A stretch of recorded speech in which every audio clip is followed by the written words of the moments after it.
നമസ്കാരം ട്രേഡേഴ്സ്, നമസ്കാരം ഇൻവെസ്റ്റേഴ്സ്. ആദ്യമായിട്ട് എല്ലാവർക്കും ഒരു ശുഭദിനം നേരുന്നു.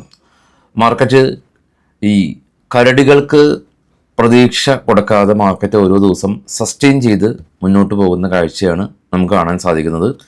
ഇന്നലെയും റിലയൻസിൻ്റെ ഒരു 2.5% ഒരു റാലിയുടെ പുറത്ത്, കൂടാതെ തന്നെ ഡിഫൻസ് സ്റ്റോക്കുകളിൽ ഒരു ബൈങ്ങിൻ്റെ പുറത്ത് മാർക്കറ്റ് നിഫ്റ്റിയും സെൻസെക്സും പോസിറ്റീവായിട്ട് റിയാക്ട് ചെയ്തു. ഈവൻ ബാങ്ക് നിഫ്റ്റിയും ഫിൻ നിഫ്റ്റിയും നെഗറ്റീവായിട്ട് ക്ലോസ് ചെയ്തെങ്കിൽ കൂടാതെ ഇപ്പോൾ FISൻ്റെ ഭാഗത്ത് നിന്ന് ബൈയിങ് ആണ്.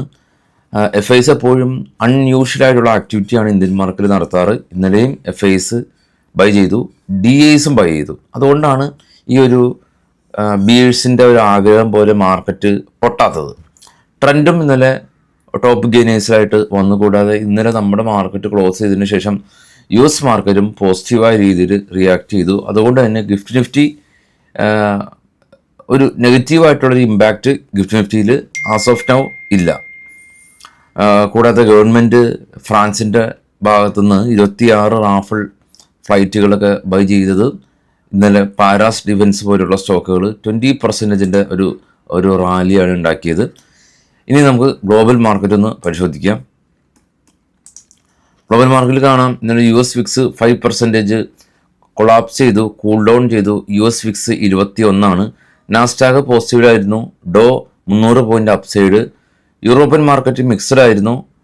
ഫ്രാൻസ് CAC 40 മാത്രം നെഗറ്റീവിൽ ക്ലോസ് ചെയ്തു. എന്നാൽ ഡാക്സ് ജർമ്മൻ മാർക്കറ്റ് പോസിറ്റീവായിരുന്നു. ഫ്രാൻസ് FTSEയും പോസിറ്റീവായിരുന്നു. ഡോ ഫ്യൂച്ചർ ഇപ്പോൾ ട്രേഡ് ചെയ്യുന്നത് നെഗറ്റീവാണ്. ഇപ്പോൾ ട്രേഡ് ചെയ്യുന്ന ഏഷ്യൻ മാർക്കറ്റും ഫ്ലാറ്റാണ്.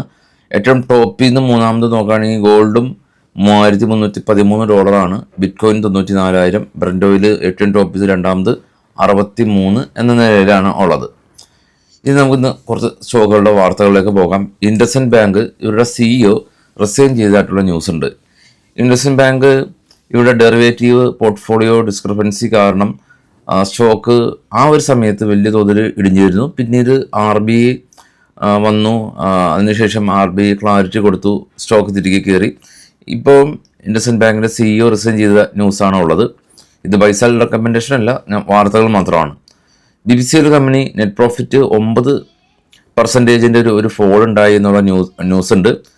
BPCL കമ്പനി കൂടാതെ തന്നെ federal bank finance company net profit 6% ഉയർന്നു എന്നുള്ള ന്യൂസ് ഉണ്ട്. India Mart international company net profit 49% ഉയർന്നായിട്ടുള്ള ന്യൂസ് ഉണ്ട്. Bajaj Finserv company net profit 14% ഉയർന്നു. Prestige real estate company brokerage സ്ഥാപനത്തിൻ്റെ അപ്ഗ്രേഡും ഉണ്ട്. കൂടാതെ തന്നെ ഇവരുടെ പുതിയ പ്രൊജക്റ്റിന് റെയറയുടെ അപ്രൂവലും കിട്ടിയിട്ടുണ്ട്. ഷാഫേഴ്സ് ഇന്ത്യ കമ്പനി നെറ്റ് പ്രോഫിറ്റ് 15% ഉയർന്നതായിട്ടുള്ള news. Praj industries company net profit 56% ഒരു ഇടിവ് ഉണ്ടായിട്ടുണ്ട്. കമ്പനി ₹6 ഡിവിഡൻഡ് പ്രഖ്യാപിച്ചു.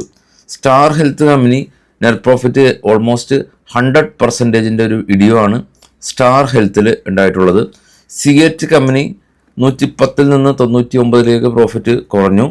പഞ്ചാബ് ആൻഡ് സിന്ധ് ബാങ്ക് 139 നിന്ന് 313 പ്രോഫിറ്റ് ഉയർത്തി. ഇന്ത്യ പെസ്റ്റിസൈഡ് കമ്പനി ഇവരുടെ പ്രൊഡക്ഷൻ കപ്പാസിറ്റി കമ്പനി ഉയർത്തുകയാണ്, പ്ലാന്റ് നവീകരണം ചെയ്യുകയാണ്. ഇൻഷുറൻസ് ടെക് കമ്പനി ബാറ്ററി നിർമ്മാതാക്കളാണ്. മഹാരാഷ്ട്രയിൽ അവരുടെ പുതിയൊരു ബാറ്ററി പ്ലാന്റ് കമ്പനി ചെയ്യാനായിട്ട് ഉദ്ദേശിച്ചിട്ടുണ്ട്.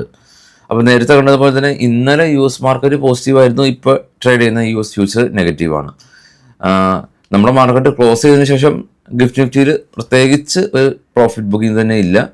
ബിയേഴ്സ് കാത്തിരിക്കുന്നത് ഇന്ത്യ തിരിച്ചടിക്കുമെന്നുള്ളതാണ്.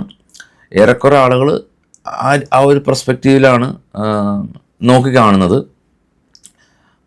അതുകൊണ്ട് തന്നെ പാകിസ്ഥാൻ മാർക്കറ്റിലെല്ലാം തന്നെ വലിയ തോതിൽ വോളറ്റിലായിരുന്നു, ഇടിഞ്ഞിരുന്നു. ഇന്നലെ മാത്രം ചെറിയൊരു കയറ്റം ഉണ്ടായിരുന്നു. എന്ത് വരുമെന്നുള്ള കാര്യത്തിൽ കൃത്യമായ ധാരണയില്ല. അതായത് യുദ്ധം ഉണ്ടാവില്ല എന്ന് പറയാൻ നമുക്ക് ഉറപ്പിക്കാൻ വയ്യ. ഒരു യുദ്ധത്തിലേക്കൊന്നും പോകുന്ന സാഹചര്യം ഉണ്ടാവില്ല. അതിനെ മുൻനിർത്തിയുള്ള പല ചർച്ചകളും നമ്മൾ ഓൾറെഡി തന്നെ നടന്നു കഴിഞ്ഞു. എന്തുകൊണ്ടാണ് പാകിസ്ഥാൻ ഒരു യുദ്ധം സഹിക്കാൻ പറ്റാത്തത് അല്ലെങ്കിൽ അഫോർഡ് ചെയ്യാൻ പറ്റാത്തത് എന്നുള്ളത് കൃത്യമായിട്ട് നമ്മളുടെ ചാനൽ കാണുന്ന ആളുകൾക്ക് കൃത്യമായിട്ട് ഇപ്പോൾ അറിയാം. അപ്പോൾ കുറച്ചുകൂടി എപ്പോഴും ഒരു കോഷ്യസ് ആവുക എന്നുള്ളതാണ് എപ്പോഴും പറയാറുള്ളത്. വൈകിട്ട് 7 മണിക്ക് എത്താം. Thank you.